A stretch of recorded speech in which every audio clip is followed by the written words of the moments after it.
DILG Ozamis nagpahimang na ubatok sa road obstruction.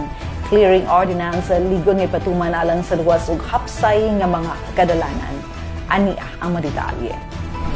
Aron masolusyonan og malikayan ang pagpamutang og bisan unsang may struktura nga mahimong babago obstruksyon sa makadalanan para sa masakyanan, sa interview kang DILG Ozamis City Local Government Operations Officer kung CLGOO Edgel G. Vedra, Hulyo 31, 2025, iyang gipahibalo sa tanang mga lumulupyo sa dakbayan ang kabahin sa DILG Memorandum Circular 2020-145 nga mas gipahugtan pa pinaagi sa Ordinance number 1223-21, an ordinance implementing the road clearing directive of the Department of the Interior and Local Government into the territorial jurisdiction of Ozamis City and penalizing violators thereof. So, maong balaod nagdirect sa tanan local government units sa whole country to implement road clearing program.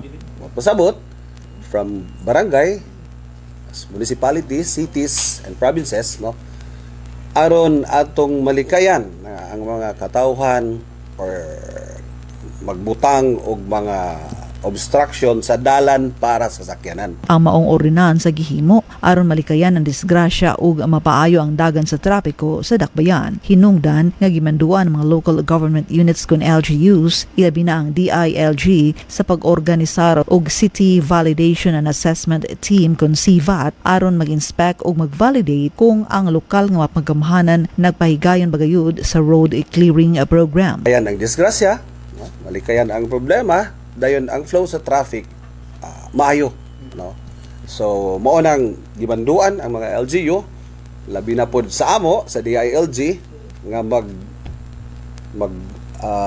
organize og ginatawag og CVAT, City Validation and Assessment Team, to inspect and validate whether or not ang atong mga LGUs gakandak ba aning road clearing program. Hulyo 23, 2025, may pahigayon og road clearing ang team sa Barangay Karangan, 50th District, Laman, Tinago, Malaubang ug Gala. Diin sa ilang gihimong inspeksyon ug validation, aduna sila naobserbahan nga pipila ka mga violators.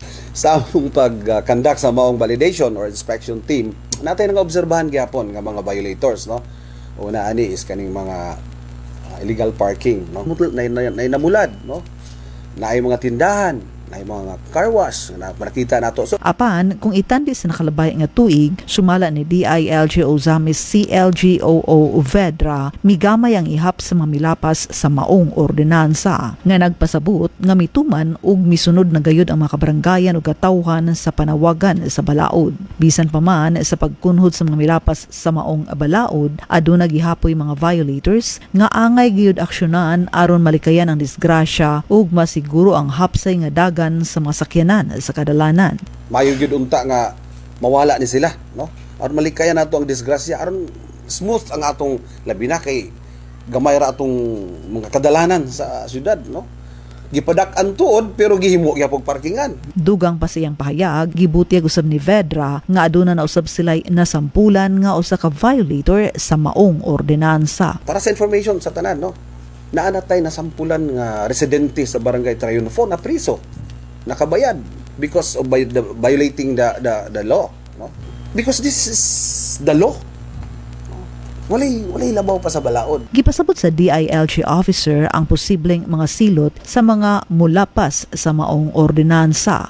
First offense, 500 pesos. Second offense, 1,000 pesos. Third offense, 2,000 pesos and revocation of business permit for violations arising from the operation of a business establishment that qualifies as an illegal structure under this ordinance. Ug judicial implications kalabot niini. Giawhag ni DILG Ozamis City Local Government Operations Officer Vedra ang tanan, ilabi na ang mga lumulupyo sa bayan sa Ozamis, lakip na ang mga opisyales sa tanang mga barangay. Para sa mga barangay officials, just do your job.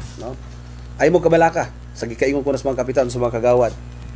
Trabaho mo sa insakto, subay mo sa balaod, andam mi magpaluyo ninyo. Pero please, ayaw na ipaabot nga pareha mo sa uban ma-sanction, ma-sukos order baka, or masuspended, no? Himo na to atong trabaho. Ay mo kabalaka basta naata sa insakto, walay problema. Andam ko ug ang atong gobyerno mo paluyon ninyo. Ipatuman nato ang road clearing program sa atong dakbayan, no? Aron magpuyong malinawon, buon ug malipayon.